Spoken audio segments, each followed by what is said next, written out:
सनातन भारतीय विचारधारा में इस बात का उत्तर है कि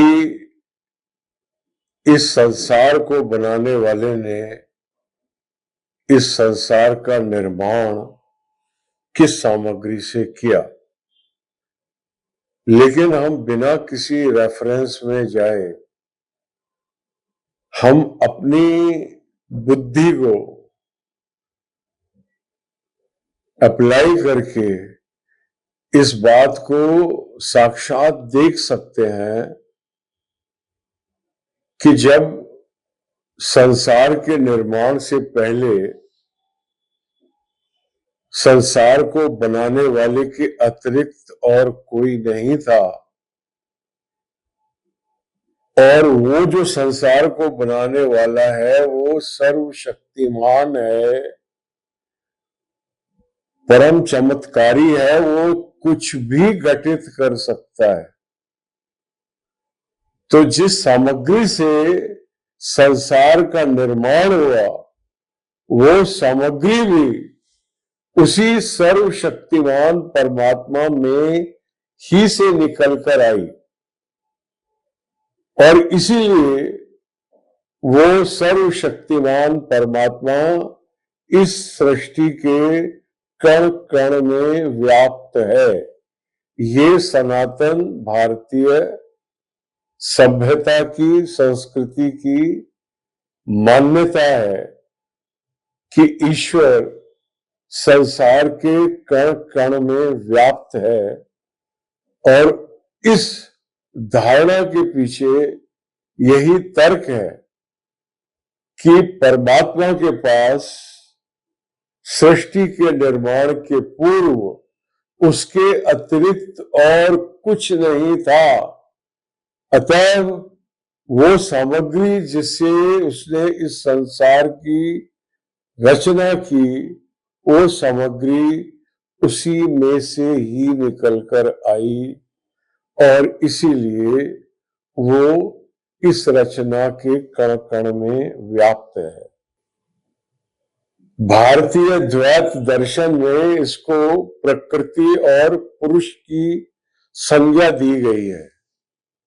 प्रकृति, प्र का अर्थ होता है प्री, किसी भी घटना के पहले या किसी भी संभावना के पहले या किसी भी अवसर के पहले जो उसकी संभावना होती है, प्री जो छुपी हुई होती है। जिस तरीके से हम बीज को प्री ट्री बोल सकते हैं कि वो वृक्ष का उसका मूल है, उसका बीज है। तो उसी प्रकार प्रकृति, कृति माने संसार, तो संसार की इस कृति से पहले जो इस संसार के कृतित्व की जो समस्त संभावना है उसको प्रकृति कहा गया है। और जब वो पुरुष के साथ संयुक्त होती है तब सृष्टि का निर्माण होता है।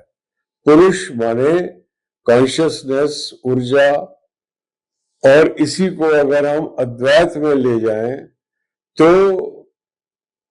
ये जो प्रकृति है ये भी उसी ऊर्जा में से, उसी चेतना में से, उसी कॉन्शियसनेस में से निकल कर आ रही है, जिसके लिए आइंस्टाइन जैसे परम वैज्ञानिक ने भी कहा है कि मानव चेतना, ह्यूमन कॉन्शियसनेस वो एंटिटी है जो क्रिएट नहीं की जा सकती, जो एक ऑलरेडी इन एग्जिस्टेंस है, वेरी मच लाइक गॉड, क्योंकि परमात्मा चेतना ही है और ये जो हम में भी चेतना है ये उसी चेतना का अंश है।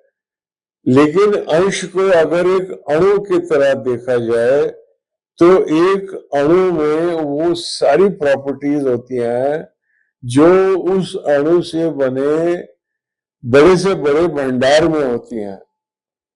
पानी के एक अणु में, एक मॉलिक्यूल में वो सारी प्रॉपर्टीज हैं जो एक महासागर में मौजूद है। तो उसी प्रकार से ये जो हमारे भीतर चेतना है, ये साक्षात वही की वही चेतना है जिस चेतना ने इस समस्त सृष्टि की रचना की है। ये भारतीय सनातन दर्शन का, सनातन धर्म का सार है। अहम ब्रह्मास्मि तत्त्वमसि।